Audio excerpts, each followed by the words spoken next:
ये question class 10th का है, चैप्टर 11 क्वेश्चन नंबर 7। अभी हम लोग इसको सिंप्लीफाई करने वाले हैं, तो इसको कुछ रफ कर लेते हैं, फालतू चीज़ें। क्वेश्चन रीड करते एक बार। क्वेश्चन बोला है कि find the area of circle whose radius is 12 centimetre. Radius हमारे पास 12 सेंटीमीटर गिवन है। एंगल है 120 degree, angle 120 degree. Find the area of corresponding segment. ये जो रीजन को मैं कलर किया हूँ यही है सेगमेंट, तो इसका एरिया निकालना है। इसे हम लोग पाई की जगह 3.14 और √3 की जगह 1.73 पुट करने वाले हैं। ठीक है, तो ये क्वेश्चन ज़्यादा हार्ड नहीं है, बहुत ईजी क्वेश्चन है। हम लोग सबसे पहले एरिया ऑफ सेक्टर निकालेंगे, जो कि ईजी है, फॉर्मूला लगाना है बस। और फिर एरिया ऑफ ट्रायंगल निकालेंगे, जो कि डिफिकल्ट पार्ट है। और फिर दोनों को माइनस कर देंगे तो हम लोग को एरिया ऑफ सेगमेंट मिल जाएगा। तो थोड़ा जल्दी जल्दी बने रहना।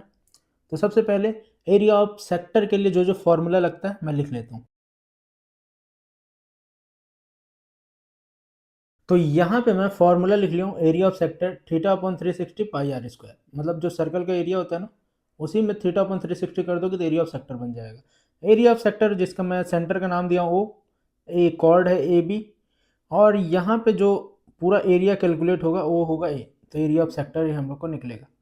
ठीक है, तो इस एरिया ऑफ सेक्टर निकालने के लिए हम लोग सारे वैल्यू अगर सब्सटीट्यूट कर दे इसमें, तो हम लोग को थीटा की जगह मिल जाएगा 120/360, पाई की वैल्यू 3.14, रेडियस हमारा 12 का स्क्वायर। अगर हम लोग इसको कैलकुलेट करें तो ये कैंसिल हो जाएगा, तो आएगा 12 3 36।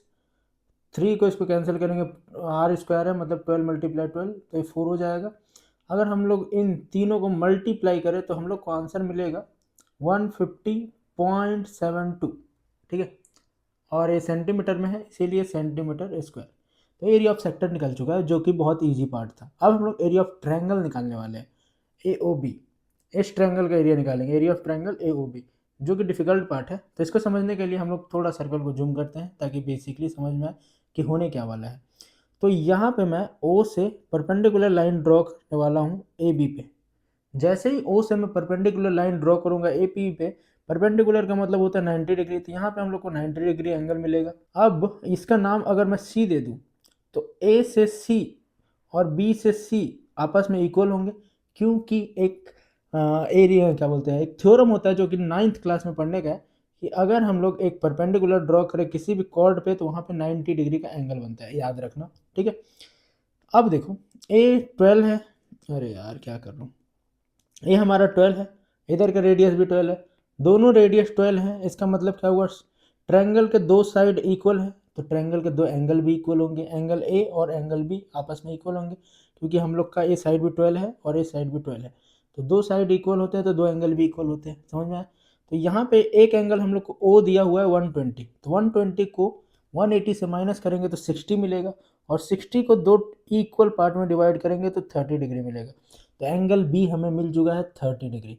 अब यहाँ से थोड़ा इंटरेस्टिंग पार्ट शुरू होता है, ट्रिग्नोमेट्री में हम लोग एंटर करते हैं। तो ट्रिग्नोमेट्री में क्या होता है कि जहाँ पे एंगल बनता है उसके सामने वाले को हम लोग कहा जाता है परपेंडिकुलर, जिसके साथ एंगल बनता है वो कहलाता है बेस। तो अगर मैं बेस को x मानता हूँ और इस परपेंडिकुलर को h मानता हूँ, क्योंकि हाइट ऑफ ट्रायंगल है, और x पहले निकाल लेते हैं, फिर x को 2 से मल्टीप्लाई कर देंगे तो बेस ऑफ ट्रायंगल मिल जाएगा। तो अब देखो इस डायग्राम को छोटा कर देते हैं, क्योंकि जो जो चीज़ों की ज़रूरत होती है वो सब हम लोग कंस्ट्रक्ट कर चुके हैं।